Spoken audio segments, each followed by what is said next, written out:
अपनी जिंदगी में आप वही बनते हो जिसके साथ आप रहते हो, जिसके साथ आपका उठना बैठना है, जिसको आप रोज देखते हो, जिसको रोज सुनते हो, जिसके साथ आपका हर दिन गुजरता है।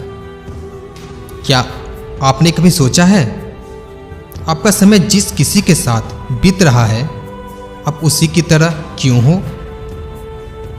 इसका कारण आपने कभी भी जानने की कोशिश की है? नहीं ना। द लॉ ऑफ एनवायरनमेंट, जी हाँ, आपने सही सुना, लॉ ऑफ एनवायरनमेंट। जैसी प्रकृति वैसी जीवन की विकृति। आपका माहौल, आपका एटमॉस्फेयर, आप जिंदगी में जिन लोगों के बीच रहते हैं वही आप बनते हैं। अगर आप साधारण लोगों के साथ रहते हैं तो आप साधारण ही बनेंगे। असाधारण कैसे बनेंगे? जैसी संगत वैसी रंगत। जैसी आपकी संगति होगी वैसी ही तो रंगत भी आएगा। आपका संगति दुर्जन लोगों के साथ है तो आप भला सज्जन कैसे बनेंगे? भेड़ों के साथ रहोगे तो भेड़ बनोगे, शेर के साथ रहोगे तो शेर। हमें से कितने ही लोग ऐसे होंगे जो होंगे भेड़ों के बीच ही। अब सोचो, भेड़ों के साथ रहोगे तो शेर कैसे बनोगे?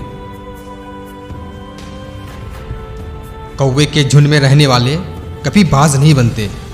ऊंची उड़ान उड़ना है तो इन कौवों का साथ छोड़ना होगा और उन बाजों के साथ पकड़ना होगा जो तुम्हें शिखर तक ले जाए,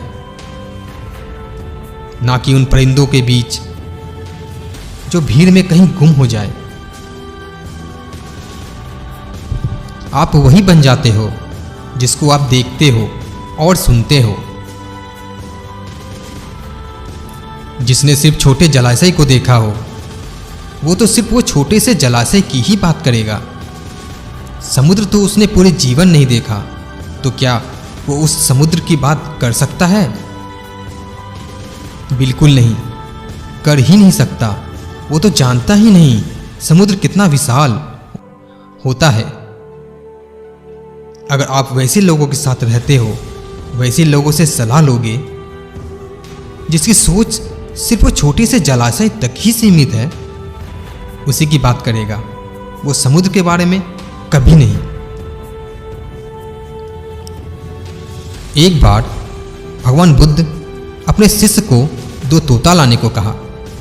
जब शिष्य ने वो 2 तोता ले आया तो बुद्ध ने कहा कि जाओ, एक को किसी साधु महात्मा के यहाँ दे आओ और दूसरे को किसी कसाई के पास। उनके शिष्य ने वैसा ही किया। कुछ दिन बीत जाने के बाद भगवान बुद्ध अपने शिष्यों के साथ उस कसाई के पास गए।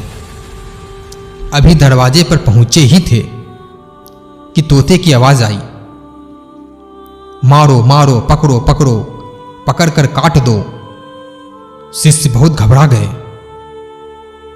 भगवान बुद्ध अपने शिष्यों के साथ वहां से चल दिए और उस साधु महात्मा के पास पहुंचे जिसके पास वो दूसरा तोता था। वहां पहुंचते ही एक सुरीली सी आवाज आई, गुरुवर, आपका स्वागत है। आपने हमारी कुटिया में पधार कर हमें धन्य कर दिया। कृपया आप अन्न और जल ग्रहण कर के थोड़ा विश्राम कर ले।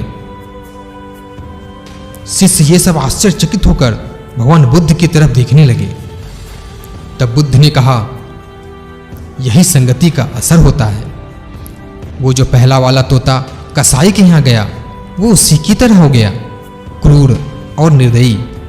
और दूसरा ये है, साधु महात्माओं के संगत में रहकर ये भी संस्कारी और दयावान बन गया। ठीक उसी प्रकार हम सज्जन की संगत से सज्जन बनते हैं और दुर्जन के संगत से दुर्जन। अच्छी संगति आपको कल्याण के मार्ग पर ले जाएगी और खराब संगति आपका सत्यानाश कर देगी। इसलिए आज से ही अपनी संगति पर ध्यान दो हर उन लोगों का साथ छोड़ दो जो तुम्हें तुम्हारे लक्ष्य तक नहीं ले जाती, क्योंकि कोयले के खदान से इत्र की महक कभी नहीं आ सकती।